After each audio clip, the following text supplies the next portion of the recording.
Everyone shopping for the Corolla Cross is comparing it to a CR-V, a Sportage, a Tucson, and that's the wrong competitive set. This thing has more in common with a Mazda3 hatchback than a CR-V. Let me show you why that matters. Buckle up, my friends. Let's go for a drive. Toyota calls this a compact crossover.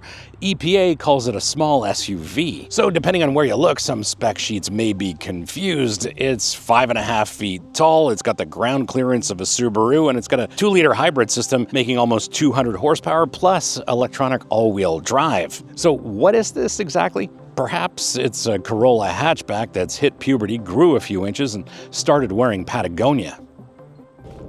Couple of reasons why people buy crossovers: better visibility and taller hip point, and this Corolla Cross definitely solves for those problems. The hip point is perfect for getting in and out. You're not sitting down low on the floor like you might be with a Corolla hatchback or a Corolla sedan, and then once you're here, visibility is excellent in all directions. One thing to keep in mind is cargo volume is not massive here. It's nearly identical to what you get in a Civic hatchback. If you're buying this thinking you're getting compact crossover utility, you're not exactly. You're getting lifted hatchback utility, which is fine if you know this difference before you intend on moving a piece of furniture. There's no spare tire. That's the reality of the Corolla Cross Hybrids. There's a fix-a-flat kit, and as any tire professional knows, that fix-a-flat kit is basically the last chance for your tire. It's going to get you somewhere safely, but you're not going to be able to repair it. Option 2, junkyard spare, and something from the scrapyard might cost you between $50 and $100. It'll actually fit into the well after you remove Toyota's styrofoam insert. You'll need to cut some of that foam, might take you 20 or 30 minutes, and then you've got a place to store the spare tire. It's a legitimate solution for not a lot of money. Option 3, a modern spare tire kit, and that'll cost you between $300 and $400. You can find something specifically designed for the Corolla Cross. It's the clean, elegant, engineered solution if you want peace of mind instead of having to hunt through a junkyard. I'm not telling you which option to choose, but if it were up to me, I'd put a spare in my Corolla Cross Hybrid, and it's one of those things that you need a plan before you need a plan. This larger infotainment screen is optional on the SE, I think, and the interface is just fine. It works well. I use it on wireless CarPlay. What's revolutionary here is that the climate controls include actual dials. We've got a dial for temperature and a dial for fan speed. And in this modern automotive era, this is one of the things that we lost and didn't realize it until it was gone. Sure, in this trim, the seat has manual adjustments, as does the steering column, but I'm seated perfectly here, and I've got a great interface to this Corolla Cross. It's like Toyota's done this before. One of the things I love about this interior is the cloth upholstery. I know it doesn't work for a lot of people, and Softex may be a better choice for a lot of people, but I dig the cloth. It's cooler in the summer, warmer in the winter, and all around just looks great. These seats, however, are extremely comfortable. I've gone on several long distance drives in this Corolla Cross, and these seats are fantastic. Even with basic non-power adjustments, these are great. Supportive in the corners when the corners get interesting, but very comfortable over long distances. To my taste anyway, the Mazda CX-30 has a better interior at this price point, but it doesn't have a hybrid drivetrain. That's like being better looking but less efficient, and I think we've all dated that person. It doesn't end well. The like button tells YouTube to show this episode to more people like you who should see it, and if this episode has provided you with more information than what you find in a brochure or on a spec sheet, well, that's the entire ask.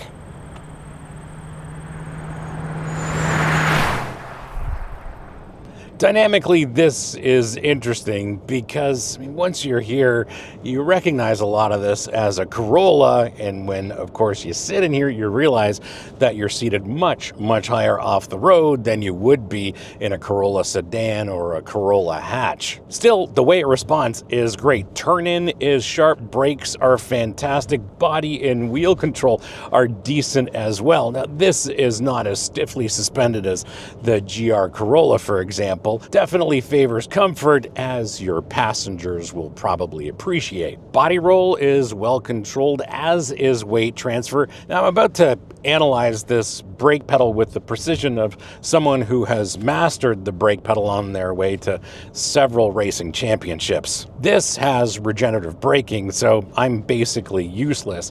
This might be how liberal arts majors feel at job interviews. Seriously though, braking is fantastic here. I've got a lot of confidence in that brake pedal. They've done a great job blending regenerative braking with actual braking, where the pads contact the rotors, and that modulation of the brake pedal is very clear, and there's decent feedback through the pedal as well. It gives you a lot of confidence, which is important because brakes are your first line of defense for avoiding a collision. Here's one thing that reviewers miss because they test on flat roads.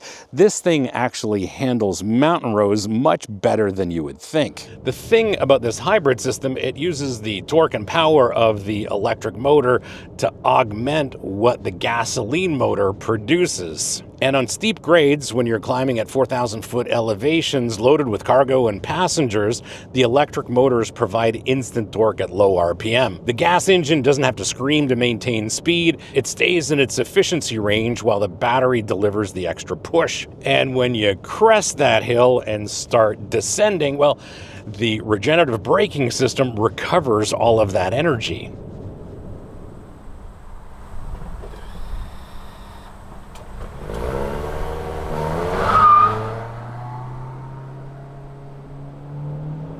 Yep, 0 to 60 happens in about 7.5 seconds, and in 1995 that was great. In 2010 it was acceptable, and in 2026 some people might say it's apologetic. I guess you could say we've normalized acceleration like we've normalized inflation.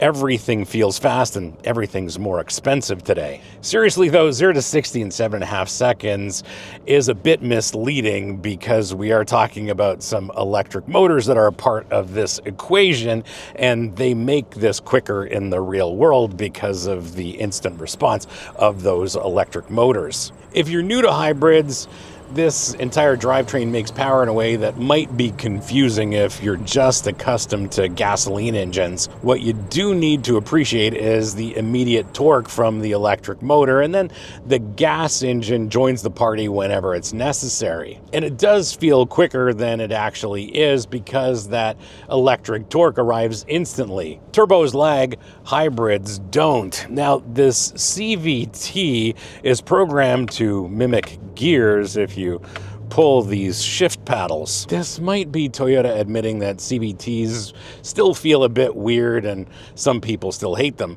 Except in normal driving, the CVT is actually good here. It holds the engine in the efficiency sweet spot, doesn't drone excessively, and responds predictably. To be fair, you really only notice the CVT weirdness in situations like if you were trying to pass someone aggressively. About these shift paddles, I think it's fair to say they don't actually shift anything. What they actually do is tell the CVT to simulate holding a fixed gear ratio.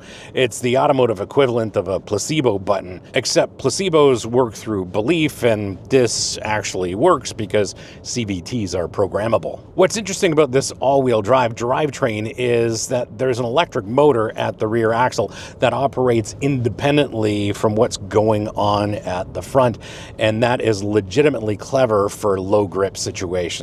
Reason is it responds faster than a mechanical system, but it's not designed for enthusiast driving.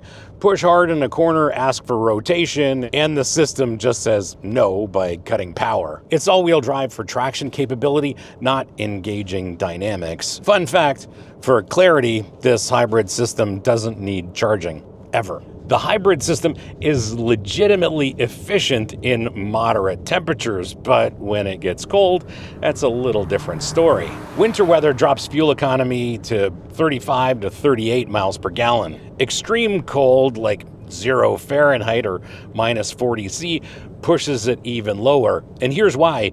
The engine has to run constantly for cabin heat. And of course that makes sense. Hybrid efficiency depends on that gasoline motor shutting off during low load situations. Coasting, light throttle, and even stops, the electric motor handles it while the gas engine sleeps. That's where you gain efficiency, but when it's 15 degrees outside and you need heat, the engine runs continuously and that hybrid advantage evaporates. If you want to support this channel beyond just watching, well, the merch store is open. That means more time producing fun episodes like this and less time worrying about manufacturer blacklists. Just an option, no pressure.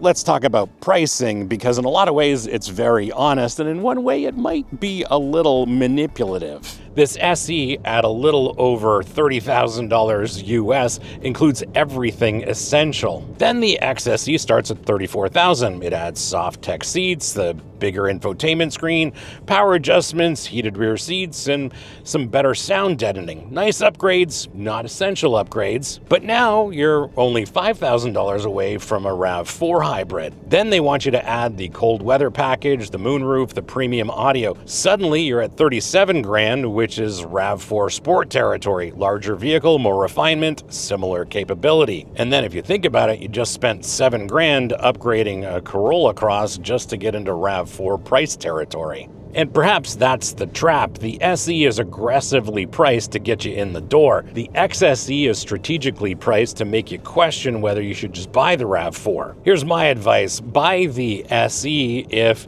its features meet with your expectations, and skip the XSE unless you're looking for those specific upgrades. And I think Toyota built this pricing ladder intentionally, so don't climb it unless you mean to. My verdict, let's start with fuel consumption because it's relevant since this is a hybrid after all. I'm getting 36 miles per gallon or 6.6 liters per 100 kilometers from my Canadian friends in mostly highway driving. And regular viewers of the show know that I'm not afraid to use the throttle, so I'd love to hear from Corolla Cross owners and understand what your real world mileage is. So please drop that in the comments below.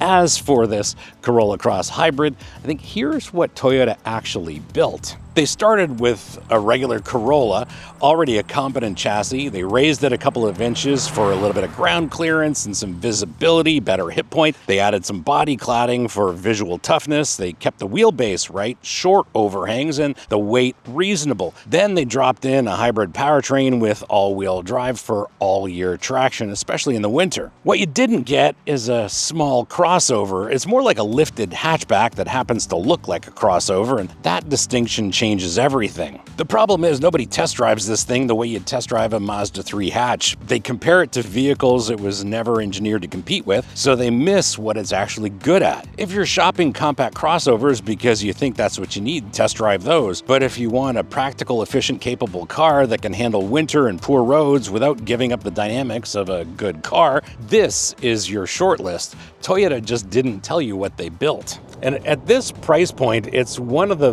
best values in the hybrid market. It's efficient, practical, well-built, and drives better than its segment positioning suggests.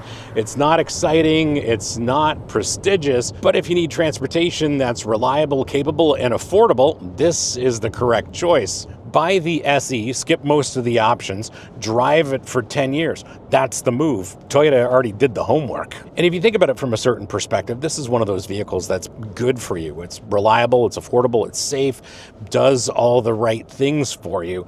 Most people need meal prep. Most people buy fast food. This is meal prep. That's the 2026 Toyota Corolla Cross Hybrid. Subscribe if you want to see more episodes like this. Don't if you don't. Comment if you disagree. And the merch store is open if you want to support the channel. See you on the next one.